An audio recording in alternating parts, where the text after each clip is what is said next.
second speaker. Testing, testing. How's that, Randy? Our second speaker is James Collins. James was born in, excuse me, James, Wakayama, Japan. You have any interest in holding my camera for me? University of Delaware as an undergraduate student. My wife pointed out it's sort of ironic that he's from Japan and we're at the World War II Memorial. Unless you'd rather not. Didn't notice that. Give me 10 minutes, we'll see how it goes. Anyway, James is the head of Fossil Free UD, University of Delaware. Woo! Great, and is a steering committee member of the United Students of Fair Trade. James was arrested in front of the White House when college students from across the country did a Keystone XL pipeline action about a year or two ago, was it? Climate First is very fortunate that James became a member of the group's board of directors this past December. James Collins. Woo! Hey, James. I probably don't need a mic. These will be clear. See how this fits on?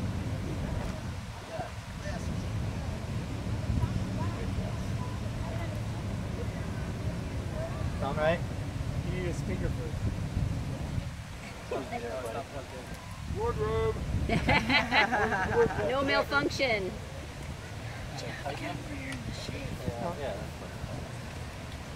We're getting faster at this. Can you hear me? All good? Yep. Probably look silly right now, but alright.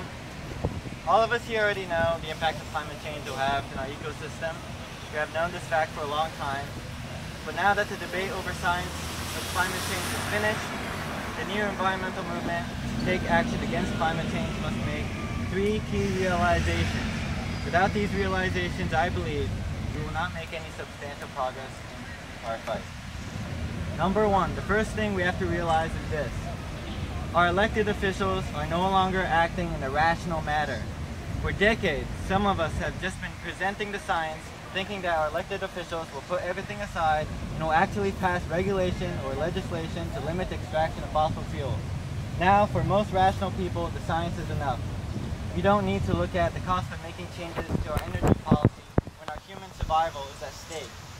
When the UN Commission Climate Vulnerability Forum releases a report that estimates that by 2030, 100 million people will die from climate change related causes if current trends continue, we will do whatever it takes to curb that trend. Our elected officials are zombies to corporate money. They are bought off by Wall Street and big fossil fuel companies that don't understand sustainability but only understand growth. Even with the science, even with the threat of species extinction, they will rather drill out our resources and live and die rich and leave behind the next generation any livable future.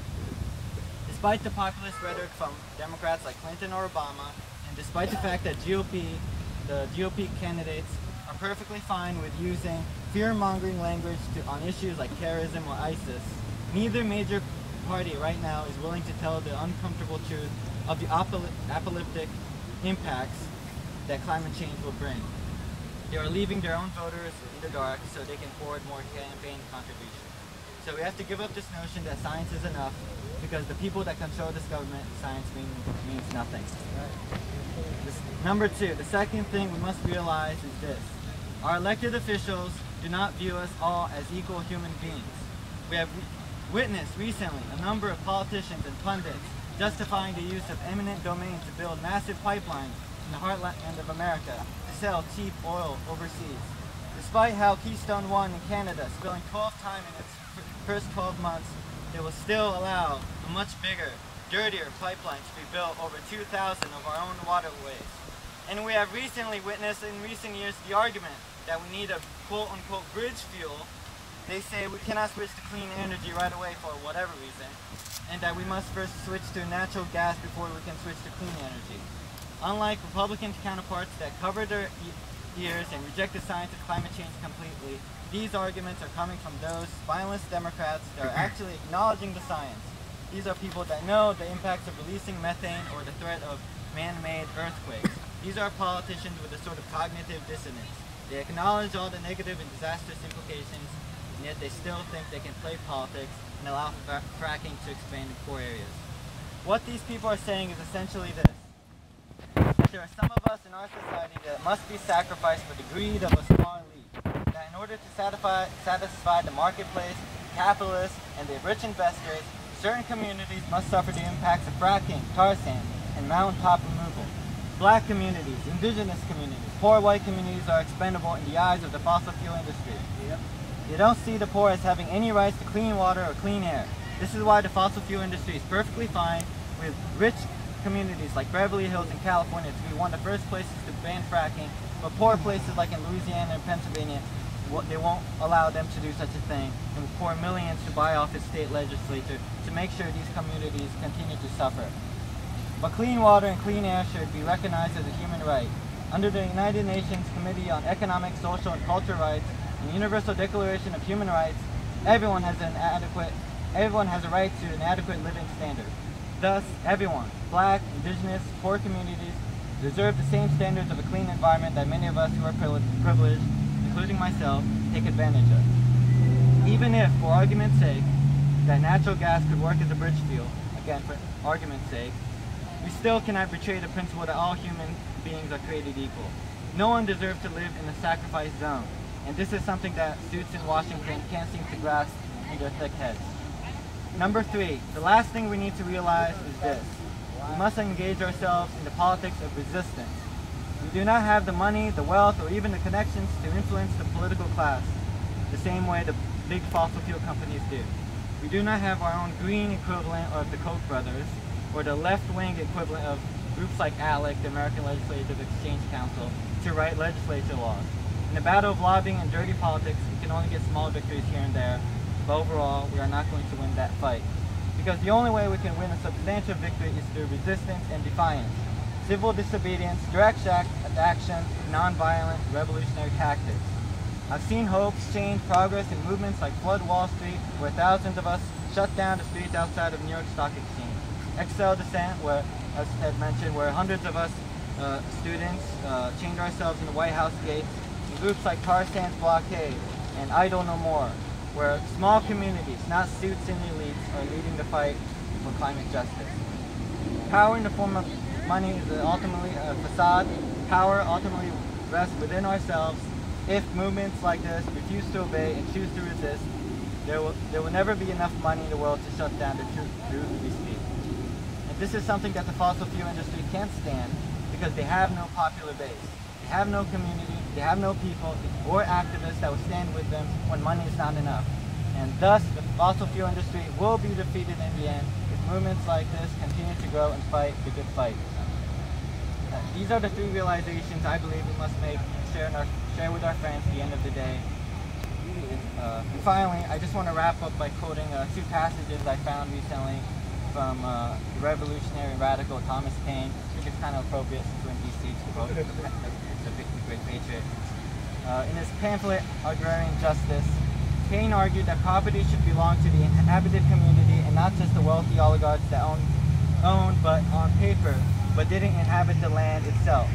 He said, quote, "Men did not make the earth, it is a value of the improvements only, and not the earth itself that is individual property."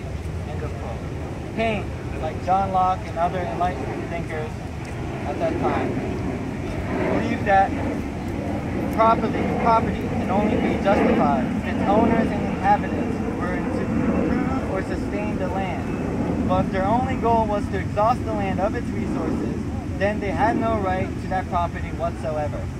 Thus, the liberal values that this country was based upon does not make it permissible for capitalist forces to poison our water, pollute our air, destroy our land, even if these capitalist forces claim to own them on a piece of paper. Finally, towards the end of his pamphlet, Agrarian Justice, speaking about revolution, Thomas Paine writes, quote, "An army of principles will penetrate where an army of soldiers cannot. It will succeed where diplomatic management would fail. It is neither the Rhine, the Channel, nor the ocean that can arrest its progress.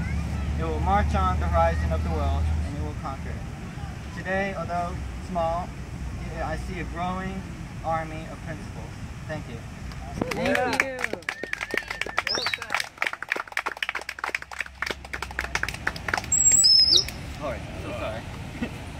Another tweet. When I say mobilize, you say now, all right? Mobilize! Now! Mobilize! Now! Mobilize! Now! Now! Got that out of my system.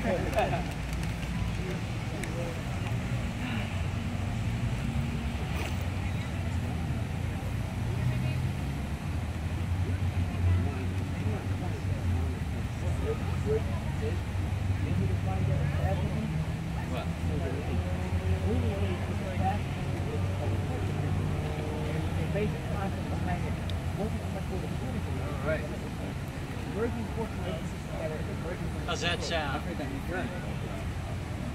All right, our third and last speaker is Randy Hayes.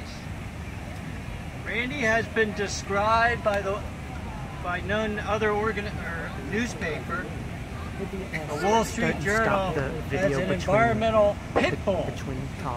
Yeah. Randy is executive director currently of Foundation Earth, a new organization rethinking a human order that works within the planet's life support systems. Imagine that. As a former filmmaker and Rainforest Action Network founder, which I know as one of the most successful environmental organizations in this country's history,